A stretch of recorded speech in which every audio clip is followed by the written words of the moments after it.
Dans cette capsule, je vais te montrer comment planifier la description d'un personnage.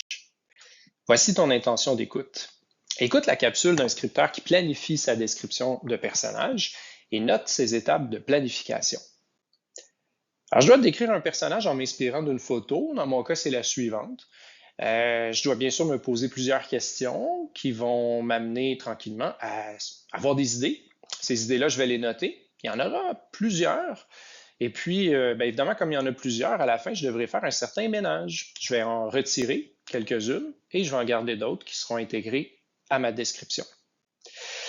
Je vais utiliser pour faire mon remue-ménage l'outil que mon enseignante m'a fourni. Cet outil-là contient des questions et ces questions-là vont m'aider à trouver des idées. Alors, première question, à quoi pense mon personnage? Qu'est-ce qu'il ressent? Deuxième question, que fait-il? A-t-il un comportement particulier? Si oui, lequel? Ensuite, a-t-il une caractéristique sociale que le lecteur devrait connaître? Et finalement, de quoi a-t-il l'air? Alors, dans mon cas, je reviens à ma photo, je vais la regarder comme il faut pour pouvoir m'utiliser ces questions-là et puis trouver mes idées. Bon, je vais commencer par à quoi il pense? Je trouve qu'il a l'air stressé. Donc, il est peut-être stressé. Qu'est-ce qu'il fait? Ben, je vois qu'il est en train d'essayer de fixer le véhicule à la plateforme. Pourquoi il est stressé? À quoi il pense? Ah, ben peut-être qu'il a peur de faire une erreur et de perdre son nouvel emploi. Ensuite de ça, je pourrais aller dire un peu ce que je vois de quoi il a l'air. Ben, il est quand même costaud, il a des mains robustes pour aller avec son travail. Ensuite de ça, il est grand, il a les cheveux frisés. Côté caractéristiques sociales, disons qu'il a l'air d'avoir à peu près 35 ans. Bon, l'autre caractéristique sociale, qu'est-ce que je pourrais mettre d'autre? Peut-être qu'il y a une sœur. Oui, il y aurait une sœur. Je vois aussi qu'il y a un uniforme bleu foncé. C'est l'uniforme de son travail. Et puis, je l'ai dit tout à l'heure, il a peur de perdre son nouvel emploi.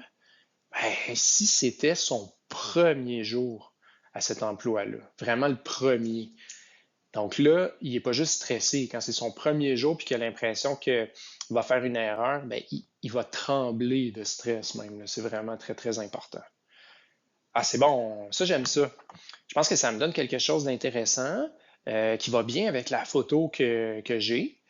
Mais en même temps, il y a quelques éléments dans ma description qui sont peut-être plus ou moins pertinents, là. Par exemple, il est grand. C'est pas très important, ça change pas grand-chose. Donc, je vais enlever ça. Bon, les cheveux frisés, ça n'a aucune importance non plus.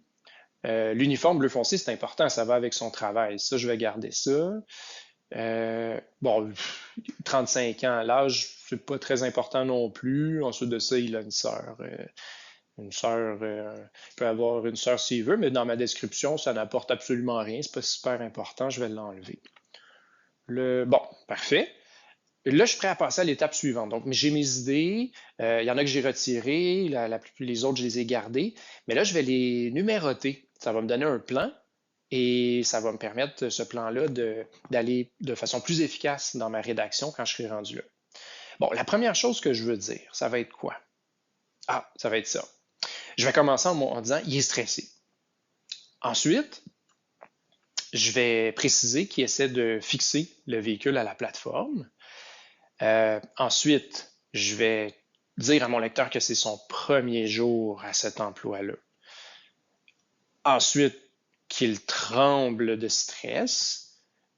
Puis ensuite de ça, je vais juste faire un petit détour vers son apparence. Tiens, il est costaud, il a des mains robustes, il a un uniforme bleu.